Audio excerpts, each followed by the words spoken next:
Olá a todos! Sejam mais uma vez muito bem-vindos a mais um vídeo do canal. Neste vídeo terminaremos o estudo dos itens da introdução de O Livro dos Espíritos. Hoje veremos os itens 15, 16 e 17. E antes de começarmos, já deixe seu like e se inscreva no canal para assim nos ajudar a continuar produzindo mais vídeos. Sem mais enrolação, vamos ao conteúdo. Item 15. Há também pessoas que veem perigo por toda parte e em tudo que não conhecem. Daí a pressa com que, do fato de haverem perdido a razão, alguns dos que se entregaram a estes estudos, tiram conclusões desfavoráveis ao espiritismo. Como é que homens sensatos enxergam nisto uma objeção valiosa? Não se dá o mesmo com todas as preocupações de ordem intelectual que empolguem um cérebro fraco. Quem será capaz de precisar quantos loucos e maníacos os estudos da matemática, da medicina, da música, da filosofia e outros têm produzido? Dever-se-ia, em consequência, banir esses estudos. Que prova isso?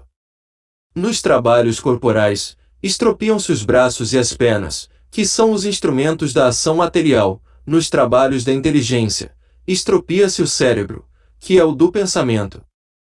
Mas, por se haver quebrado o instrumento, não se segue que o mesmo tenha acontecido ao espírito. Este permanece intacto, e desde que se liberte da matéria, gozará, tanto quanto qualquer outro, da plenitude das suas faculdades. No seu gênero, ele, como homem, um mártir do trabalho. Todas as grandes preocupações do espírito podem ocasionar a loucura. As ciências, as artes e até a religião lhe fornecem contingentes. A loucura tem como causa primária uma predisposição orgânica do cérebro, que o torna mais ou menos acessível a certas impressões. Dada a predisposição para a loucura, esta tomara o caráter de preocupação principal, que então se muda em ideia fixa, podendo tanto ser a dos espíritos, em quem com ele se ocupou, como a de Deus, dos anjos, do diabo, da fortuna, do poder, de uma arte, de uma ciência, da maternidade, de um sistema político ou social. Provavelmente, o louco religioso se houvera tornado um louco espírita, se o espiritismo for a sua preocupação dominante, do mesmo modo que o louco espírita o seria sob outra forma, de acordo com as circunstâncias. Digo, pois, que o espiritismo não tem privilégio algum a esse respeito. Vou mais longe, digo que, bem compreendido, ele é um preservador contra a loucura. Entre as causas mais comuns de sobreexcitação cerebral, devem contar-se as decepções, os infortúnios, as afeições contrariadas, que, ao mesmo tempo, são as causas mais frequentes de suicídio. Ora, o verdadeiro espírita vê as coisas deste mundo de um ponto de vista tão elevado, elas lhe parecem tão pequenas, tão mesquinhas, a par do futuro que o aguarda. A vida se lhe mostra tão curta, tão fugaz, que, aos seus olhos, as tribulações não passam de incidentes desagradáveis no curso de uma viagem. O que, em outro, produziria violenta emoção, mediocremente o afeta. Demais, ele sabe que as amarguras da vida são provas úteis ao seu adiantamento. Se as sofrer sem murmurar, porque será recompensado na medida da coragem com que as houver suportado. Suas convicções lhe dão, assim, uma resignação que o preserva do desespero, e, por conseguinte, de uma causa permanente de loucura e suicídio. Conhece também, pelo espetáculo que as comunicações com os espíritos lhe proporcionam, qual a sorte dos que voluntariamente abreviam seus dias, e esse quadro, e bem de molde a fazê-lo refletir, tanto que a cifra muito considerável já acende o número dos que foram detidos em meio desse declive funesto. Este é um dos resultados do espiritismo. Riam quanto queiram os incrédulos. Desejo-lhes as consolações que ele prodigaliza a todos os que se hão dado ao trabalho de lhe sondar as misteriosas profundezas. Cumpre também colocar entre as causas da loucura o pavor, sendo que o do diabo já desequilibrou mais de um cérebro. Quantas vítimas não têm feitos que abalam imaginações fracas com esse quadro, que cada vez mais pavoroso se esforçam por tornar, mediante horríveis pormenores. O diabo, dizem, só mete medo a crianças, e um freio para fazê-las ajuizadas. Sim, do mesmo modo que o papão e o lobisomem. Quando, porém, elas deixam de ter medo, estão piores do que dantes. E, para alcançar-se tão belo resultado, não se levam em conta as inúmeras epilepsias causadas pelo abalo de cérebros delicados. Bem frágil seria a religião se, por não infundir terror, sua força pudesse ficar comprometida. Felizmente, assim não. De outros meios dispõe ela para atuar sobre as almas. Mais eficazes e mais sérios são os que o Espiritismo lhe faculta, desde que ela os saiba utilizar. Ele mostra a realidade das coisas e só com isso neutraliza os funestos efeitos de um temor exagerado. Item 16. Resta-nos ainda examinar duas objeções, únicas que realmente merecem este nome, porque se baseiam em teorias racionais. Ambas admitem a realidade de todos os fenômenos materiais e morais, mas excluem a intervenção dos espíritos. Segundo a primeira dessas teorias, todas as manifestações atribuídas aos espíritos não seriam mais do que efeitos magnéticos. Os médiuns se achariam num estado a que se poderia chamar sonambulismo desperto, fenômeno de que podem dar testemunho todos os que hão estudado o magnetismo. Nesse estado, as faculdades intelectuais adquirem um desenvolvimento anormal, o círculo das percepções intuitivas se amplia para além das raias da nossa concepção ordinária. Assim sendo, o médium tiraria de si mesmo e por efeito da sua lucidez tudo o que diz e todas as noções que transmite, mesmo sobre os assuntos que mais estranhos lhe sejam, quando no estado habitual. Não seremos nós quem conteste o poder do sonambulismo, cujos prodígios observamos, estudando-lhe todas as fases durante mais de 35 anos. Concordamos em que, efetivamente, muitas manifestações espíritas são explicáveis por esse meio. Contudo, uma observação cuidadosa e prolongada mostra a grande cópia de fatos em que a intervenção do médium, a não ser como instrumento passivo, imaterialmente impossível. Aos que partilham dessa opinião, como aos outros, diremos: vede e observai, porque certamente ainda não vistes tudo. Opor-lhes-emos, em seguida, duas considerações tiradas da própria doutrina deles. Donde veio a teoria espírita? É um sistema imaginado por alguns homens para explicar os fatos. De modo algum. Quem então a revelou?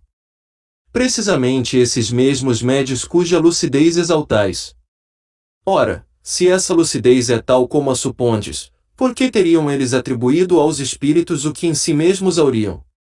Como teriam dado, sobre a natureza dessas inteligências extra-humanas, as informações precisas, lógicas e tão sublimes, que conhecemos? Uma de duas: ou eles são lúcidos, ou não o são.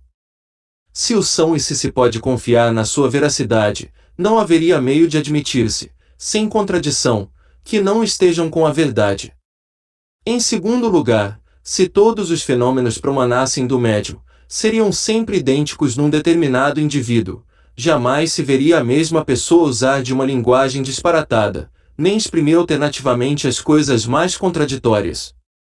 Esta falta de unidade nas manifestações obtidas pelo mesmo médium prova a diversidade das fontes. Ora, desde que não as podemos encontrar todas nele, forçoso é que as procuremos fora dele. Segundo outra opinião, o médium é a única fonte produtora de todas as manifestações, mas, em vez de extraí-las de si mesmo, como pretendem os partidários da teoria sonambúlica, ele as toma ao meio ambiente. O médium será, então, uma espécie de espelho a refletir todas as ideias, todos os pensamentos e todos os conhecimentos das pessoas que o cercam. Nada diria que não fosse conhecido, pelo menos, de algumas destas. Não é lícito negar-se, e isso constitui mesmo um princípio da doutrina, a influência que os assistentes exercem sobre a natureza das manifestações. Esta influência, no entanto, difere muito da que supõe existir, e dela que faria do médium um eco dos pensamentos daqueles que o rodeiam, vai grande distância, porquanto milhares de fatos demonstram o contrário. Há, pois, nessa maneira de pensar, grave erro, que uma vez mais prova o perigo das conclusões prematuras. sendo-lhes impossível negar a realidade de um fenômeno que a ciência vulgar não pode explicar e não querendo admitir a presença dos espíritos, os que assim opinam o explicam a seu modo. Seria especiosa a teoria que sustentam, se pudesse abranger todos os fatos. Tal, entretanto, não se dá. Quando se lhes demonstra, até evidência, que certas comunicações do médium são completamente estranhas aos pensamentos, aos conhecimentos, às opiniões mesmo de todos os assistentes, que essas comunicações frequentemente são espontâneas e contradizem todas as ideias preconcebidas, eles não se embaraçam com tão pouca coisa. Respondem que a irradiação vai muito além do círculo imediato que nos envolve. O médium é o reflexo de toda a humanidade, de tal sorte que, se as inspirações não lhe vêm dos que se acham a seu lado, ele as vai beber fora, na cidade, no país, em todo o globo e até nas outras esferas. Não me parece que em semelhante teoria se encontre explicação mais simples e mais provável que a do Espiritismo, visto que ela se baseia numa causa bem mais maravilhosa. A ideia de que seres que povoam os espaços e que, em contato conosco, nos comunicam seus pensamentos, nada tem que choque mais a razão do que a suposição dessa irradiação universal, vindo, de todos os pontos do universo, concentrar-se no cérebro de um indivíduo. Ainda uma vez, e este ponto capital sobre que nunca insistiremos bastante, a teoria sonambúlica e a que se poderia chamar refletiva foram imaginadas por alguns homens, são opiniões individuais, criadas para explicar um fato, ao passo que a doutrina dos espíritos não é de concepção humana. Foi ditada pelas próprias inteligências que se manifestaram, quando ninguém disso cogitava, quando até a opinião geral a repelia. Ora, perguntamos, onde foram os médios beber uma doutrina que não passava pelo pensamento de ninguém na Terra? Perguntamos ainda mais, por que estranha coincidência milhares de médios espalhados por todos os pontos do globo terráqueo, e que jamais se viram, acordaram em dizer a mesma coisa? Se o primeiro médium que apareceu na França sofreu a influência de opiniões já aceitas na América, por que singularidade foi ele buscá-las a 2000 léguas além mar e no seio de um povo tão diferente pelos costumes e pela linguagem, em vez de as tomar ao seu derredor? Há ainda outra circunstância em que não se tem atentado muito. As primeiras manifestações, na França, como na América, não se verificaram por meio da escrita nem da palavra, e sim por pancadas concordantes com as letras do alfabeto e formando palavras e frases. Foi por esse meio que as inteligências, autoras das manifestações, se declararam espíritos. Ora, dado se pudesse supor a intervenção do pensamento dos médios nas comunicações verbais ou escritas, outro tanto não seria lícito fazer-se com relação às pancadas, cuja significação não podia ser conhecida de antemão. Poderíamos citar inúmeros fatos que demonstram, na inteligência que se manifesta, uma individualidade evidente e uma absoluta independência de vontade. Recomendamos, portanto, aos dissidentes, observação mais cuidadosa, se quiserem estudar bem, sem prevenções, e não formular conclusões antes de terem visto tudo, reconhecerão a impotência de sua teoria para tudo explicar. Limitar-nos-emos a propor as questões seguintes, porque a inteligência que se manifesta, qualquer que ela seja, recusa responder a certas perguntas sobre assuntos perfeitamente conhecidos, como, por exemplo, sobre o nome ou a idade do interlocutor, sobre o que ele tem na mão, o que fez na véspera, o que pensa fazer no dia seguinte, etc. Se o médium fosse o espelho do pensamento dos assistentes, nada lhe seria mais fácil do que responder. A esse argumento retrucam os adversários, perguntando, a seu turno, por que os espíritos, que devem saber tudo, não podem dizer coisa tão simples, de acordo com o axioma, quem pode o mais pode o menos, e daí concluem que não são os espíritos os que respondem. Se um ignorante ou um zombador, apresentando-se a uma douta assembleia, perguntasse, por exemplo, por que é dia às 12 horas, acreditará alguém que ela se daria o incômodo de responder seriamente fora lógico que, do seu silêncio ou das zombarias com que pagasse ao interrogante, se concluísse serem tolos os seus membros? Ora, exatamente porque os espíritos são superiores, e que não respondem a questões ociosas ou ridículas e não consentem em ir para Berlinda, e por isso que se calam ou declaram que só se ocupam com coisas sérias. Perguntaremos, finalmente, por que os espíritos vêm e vão-se, muitas vezes, em dado momento e, passado este, não há pedidos, nem súplicas que os façam voltar. Se o médium obrasse unicamente por impulsão mental dos assistentes, é claro que, em tal circunstância, o concurso de todas as vontades reunidas haveria de estimular-lhe a clarividência. Desde, portanto, que não cede ao desejo da Assembleia, corroborado pela própria vontade dele, e que o médium obedece a uma influência que lhe estranha e aos que o cercam, influencia que, por esse simples fato, testifica da sua independência e da sua individualidade. Item 17. O ceticismo, no tocante à doutrina espírita, quando não resulta de uma oposição sistemática por interesse, origina-se quase sempre do conhecimento incompleto dos fatos, o que não obsta que alguns cortem a questão como se a conhecessem a fundo. Pode-se ter muito atilamento, muita instrução mesmo, e carecer-se de bom senso.